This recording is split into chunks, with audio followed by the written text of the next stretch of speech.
Assalamualaikum warahmatullahi wabarakatuh. Sahabat hebat dimanapun Anda berada, Alhamdulillah pada kesempatan ini kita bisa berjumpa kembali di dalam sesi kita melanjutkan sesi yang kemarin, bincang menulis bersama pakar. Alhamdulillah sudah hadir menemani kita kembali yaitu Dr. Endang Kasupardi, seorang sastrawan, budayawan, dan penulis produktif, juga merupakan pengawas Dinas Pendidikan Kabupaten Garut. Assalamualaikum Kang Dang. Waalaikumsalam warahmatullahi wabarakatuh. Baik, Kang Dang, kita lanjutkan kembali perbincangan kita di sesi yang pertama. Kalau kemarin kita banyak berbicara mengenai bagaimana menggali ide menulis, gagasan menulis. Nah, sekarang kita fokus bagaimana memulai menjadi seorang penulis, gitu ya. Bagaimana memulai menjadi seorang penulis dan bagaimana memulai menulis. Itu yang akan kita bicarakan. Kang Dang, ketika seseorang sudah menemukan ide menulis, apa sih yang sebaiknya dia lakukan? Iya, ide sudah ditemukan, inspirasi untuk menulis juga sudah kita dapatkan, lalu bagaimana menuangkan apa yang kita miliki tersebut menjadi sebuah tulisan, itu menjadi permasalahannya kan.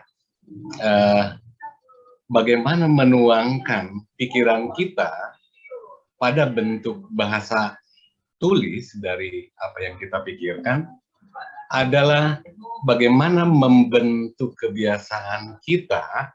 Kalau idenya menulis, ya pikirannya tentu konsentrasi pada menulis, bukan pada apa yang dilisankan, tetapi bagaimana kita menuliskannya.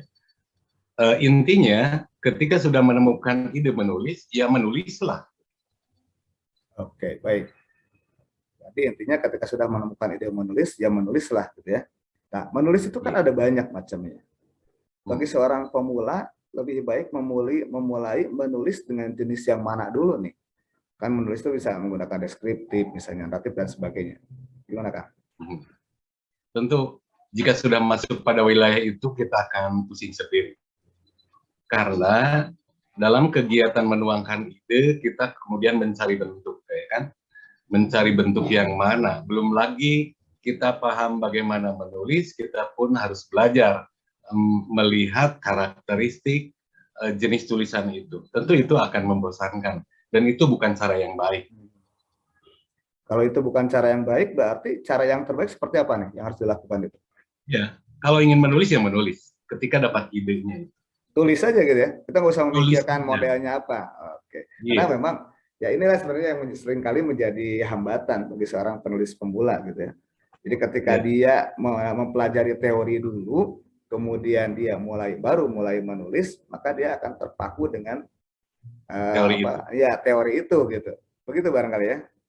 Ada istilah, kita akan menulis sesuatu, maka kita mencari referensi yang banyak yang mendukung sesuatu itu. Dan kita menemukan ada 1, ada 2, bahkan 10 referensi yang kita temukan. Yang ada adalah, itu adalah sebuah kekayaan bagus bagi seorang mahir menulis. Tapi bagi seorang pemula, maka yang 10 referensi itu justru akan menjadi beban ketika memulai tulisan. Akan memberatkan. Kalau begitu teori itu kesampingkan aja dulu. Ketika memulai menulis sebagai pemula, kesampingkan teori-teori yang dipahami sebelum kita menghasilkan sesuatu tentang tulisan itu dan menjadi karakter kita dalam menulis. Ketika sudah mulai terbiasa menulis, maka kita mencari referensi apa, bagaimana, harus seperti apa menulis yang baik. Oke. Kira-kira sampai berapa lama nih seseorang itu harus mengesampingkan dulu teori gitu? Sebetulnya memang itu tergantung pada kecerdasan dalam keterampilan menulis itu sendiri. Ada yang baru memulai menulis, kemudian ia menuliskannya, melihat tulisan orang lain, dapat menirunya, bisa dalam sehari dan sesaat. Ada juga yang menulis, teori terus dibaca, tapi ia kembali pada tulisan biasa saja seperti saat belajar. Jadi itu tergantung pada kerja keras dan keinginan serta tujuan apa yang sebenarnya ingin dituliskan itu. Kaitannya dengan tulisan orang lain nih. Kaitannya dengan tulisan orang lain, ketika misalnya saya penulis pemula, kemudian saya ingin meniru tulisan gaya Dr. Nan misalnya. Nah, boleh nggak seperti ini dilakukan untuk seorang penulis pemula? Boleh sekali. Bahkan itu tadi, boleh cari figur yang sekiranya cocok untuk dijadikan bentuk tulisan kita. Boleh 1 orang, 2 orang, 10 orang, 100 orang, tapi yang jadi catatan, jangan sampai orang yang dijadikan teladan kita dalam menulis, kemudian membebani diri sendiri saat menulis. Apalagi yang dijadikan teladan itu penulis besar gitu ya. Nah, apalagi penulis besar, itu akan sangat jadi beban ketika kita memulai tulisan. Boleh jadi tulisan kita baru 1, referensinya udah orang-orang hebat. Ketika kita cepat memahami, mungkin kita dapat mengejarnya. Tetapi jika tulisan kita baru 1, kemudian membaca orang lain dan kita tidak dapat memahaminya, maka tidak akan terjadi. Oke, sekarang gini Kanan. Untuk membuat kita lancar menulis, ada tidak tips terbaik yang Anda berikan agar sisi pemula ini cepat gitu, dia cepat terampil dalam menulis? Iya. Sebenarnya jika kita sudah punya ide, maka segerakanlah ide itu diwujudkan pada sebuah objek misalnya, dan objek itu sebutlah objek yang nyata. Ketika kita ingin menulis tentang batu, lalu bagaimana kita menulis batu? Daripada kita kesulitan membayangkan batu, lebih bagus batu itu diambil dan kemudian kita tatap sebagai sebuah objek tulisan. Ya. Ada yang mengatakan one day, one paragraph, katanya kalau ingin terbiasa menulis. Bahkan ada yang mengatakan one day, one page, 1 hari 1 halaman, 1 hari 1 paragraf, gitu. Ada nggak itu apa ketentuan seperti itu kalau seorang pemula dia ingin cepat bisa nulis? Itu hanya untuk membentuk sebuah kebiasaan saja. Kita Ya. sudah menyiapkan 1 jam misalnya 1 hari, 1 tulisan, tapi ide apa yang akan kita tulis, objek apa yang akan kita tulis, tetap saja ruang 1 jam itu akan tetap kosong begitu. Maka one day, one paragraf atau one day, one page ya, segala macam begitu, itu hanya penyediaan ruang untuk sebuah kebiasaan saja, membentuk kebiasaan. Iya, membentuk habit ya, agar dia terbiasa dia untuk terus menuangkan ide-idenya gitu. Iya. Baik, sekarang gini, tadi kita lepaskan dari katakanlah teori. Bila perlu kita lepaskan dulu dari ketergantungan pada cara menulis, gaya menulis seorang tokoh. Menulislah sesuai dengan apa yang ingin kita tulis. Lepas gitu ya, seperti itu. Nah, tapi kadang-kadang begini, ketika dia mulai belajar menulis, katakanlah 1 hari dia selesai 1 paragraf, kemudian disusun sampai dia selesai menulis 1 tema selesai.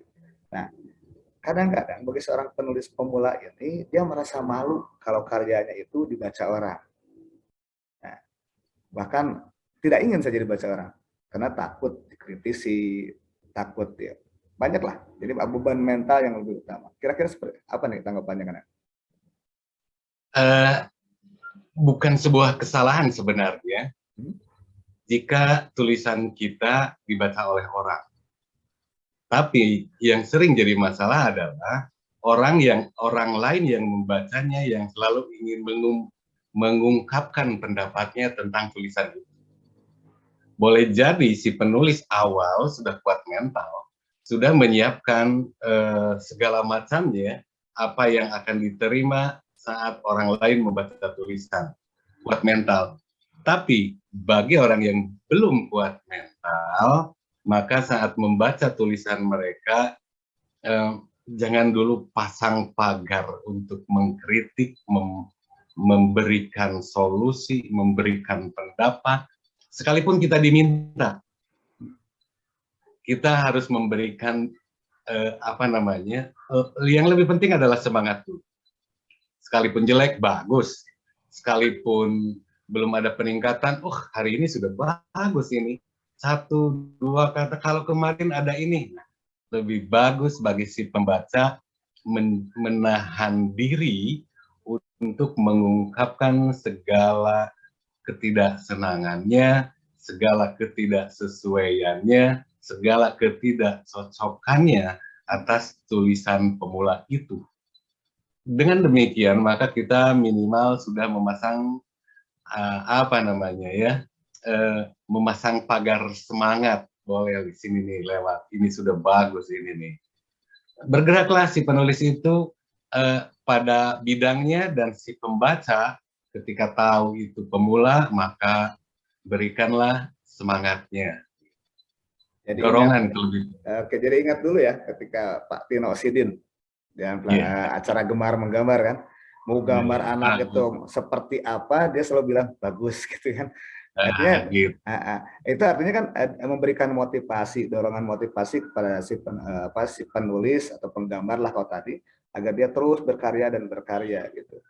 Nah, tapi apakah pujian yang kita katakanlah, yang kita sebagai pembaca gitu, tanggapan yang kita berikan itu justru tidak akan menjerumuskan si penulis pemula tadi ketika kita mengatakan ini udah bagus loh gitu. Kalau terus-terusan seperti itu, jelas akan istilahnya memalsukan dokumen, gitu ya. Itu. Betul. Dokumen udah jelek dibagus-bagus. Bagi si pembaca yang bijak, tentu komennya tidak akan sama. Hari pertama si penulis mengajukan ini, maka komennya akan bagus. Hari kedua, hari ketiga tentu akan berbeda. Perbedaan motivasi yang diberikan pada si penulis, tentu kita bukan hanya pure pembaca, kan? Tetapi kita pembaca yang kemudian akan memberikan bimbingan, arahan, atau apresiasi apa yang kemudian menumbuhkan semangat si penulis itu sendiri. Kecuali kalau pembacanya acak, sekedar teman, atau sekedar menemukan tulisan yang kemudian dibacanya, itu akan lain cerita. Oke, ini barangkali yang saat ini menjadi permasalahan di lingkup persekolahan ya. Jadi ketika seorang murid ingin belajar menulis, dia kadang-kadang oleh gurunya dibatasi ruang geraknya, itu ruang kreativitasnya dengan teori-teori yang oleh gurunya sudah dikuasai gitu. Kamu harus menulis model ini, paragraf itu gitu kan. Padahal seharusnya kalau ketika si guru itu ingin menjadikan muridnya penulis, maka biarkanlah dia menulis gitu. Nah, kemudian kalau saya boleh sampaikan juga, yang menjadikan si siswa itu menjadi mati kreativitasnya itu juga pujian-pujian, atau ya katakanlah pujian tadi yang sifatnya pujian palsu yang berlebihan dan terus menerus gitu. Itu juga bisa menjebak kan, bisa menjebak, sebetulnya bahaya juga gitu. Menjerumuskan. Oke, Kang Dang, ini terakhir nih mungkin ya untuk sesi ini. Kita dikit-dikit saja lah, kita seperti penonton yang menonton channel kita itu tidak terlalu bosan membacanya, menontonnya. Ya, dikit-dikit saja. Nah, sekarang terakhir dari Kang Dang, tips apa yang ingin diberikan kepada para penulis pemula ketika dia ingin memulai menjadi seorang penulis? Silakan Kang. Bagi seorang penulis pemula, ketika ide sudah kita miliki, ketika ide sudah dapat kita tangkap, maka langkah awal untuk memudahkan kita dalam menulis adalah mewujud nyatakan objek, ide menjadi sebuah objek, kemudian kita dapat menatap, mendeskripsikan objek tersebut menjadi sebuah tulisan. Jadi langkah awal adalah menyatakan dari ide menjadi wujud real, wujud nyata, menjadi sebuah objek nyata yang dapat seolah-olah kita lihat, seolah-olah kita tatap, yang dapat dijabarkan segalanya tentang objek itu menjadi sebuah tulisan. Baik, terima kasih Kang Dan. Sahabat hebat, calon para penulis-penulis hebat, Kunto Wijoyo pernah mengatakan, ketika kamu ingin menjadi seorang penulis, maka tipsnya dari saya katanya ada 3. 1, menulis. 2, menulis. 3, menulis. Maka marilah kita, kalau ingin menjadi seorang penulis, maka marilah mulai sekarang kita menulis dan menulis. Jangan berpikir benar salah dulu, jangan berpikir ada takut dikritik dan sebagainya. Mari kita memulai menulis, lepaskan pikiran kita, lepaskan bebannya dalam diri kita, tangkap ide, tuliskan. Itu yang disampaikan Dr. Endang tadi. Demikian untuk pertemuan kita hari ini. Terima kasih Dr. Endang. Assalamualaikum warahmatullahi wabarakatuh. Waalaikumsalam warahmatullahi wabarakatuh.